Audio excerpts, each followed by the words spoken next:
এটা মাতামুহুরী নদী।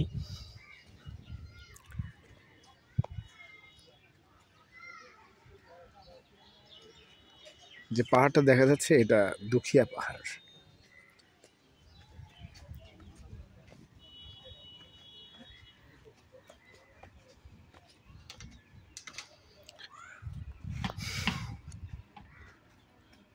দূরে যে ব্রিজ দিয়ে ওই যে একটা পাহাড় দেখা যাচ্ছে, উঁচু পাহাড়, ওটা সুখিয়া পাহাড়।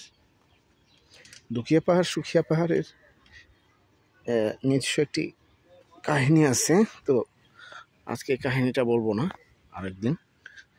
তো এখানে অনেক নৌকা বাঁধা আছে, তবে এই নৌকাগুলো একটু ভিন্ন ধাঁচের, বার্মিজ স্টাইল নৌকা।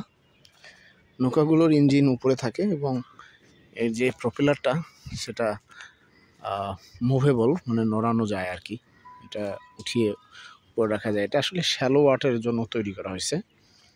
তো এই নদীতে এই নৌকাগুলো ব্যবহার করা হয় এই যে এই বড় বড় পাহাড়ে। এটা দেখা যাচ্ছে না এখান থেকে, কিন্তু এই পাহাড়ে বিভিন্ন জায়গাতে রিসোর্ট করা আছে। রিসোর্টে যাওয়ার জন্য এই নৌকাগুলো ব্যবহার করা হয়।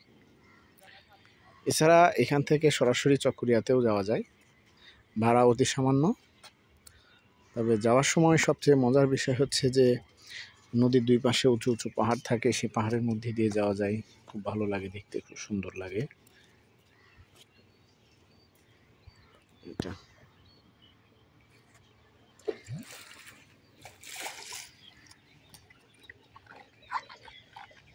সাপটা এই যে মানে সাপের মতো এই নদীটা এঁকে বেঁকে চলে গেছে বিভিন্ন উঁচু উঁচু পাহাড়ের মাঝখান দিয়ে।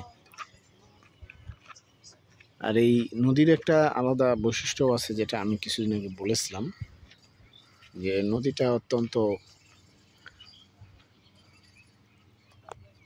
ক্ষুধার্ত অর্থে যে প্রতি বছর এখানে 4-5 জন মানুষ অজানা কারণে মারা যায়। এখন কি কারণে মারা যায় এটা বলা যায় না, কারণ স্থানীয় অনেক হিন্দু সম্প্রদায় এখানে এই নদীর পূজা করে। সন্ধ্যা হলেই নদীর পাড়ে তারা মোমবাতি বা এই টাইপের কিছু জ্বালিয়ে রাখে এবং সেগুলো দেখা যায় যে তারা এটা নদীকে ঠান্ডা করার জন্য বা শান্ত করার জন্য তারা এই কাজটা করে।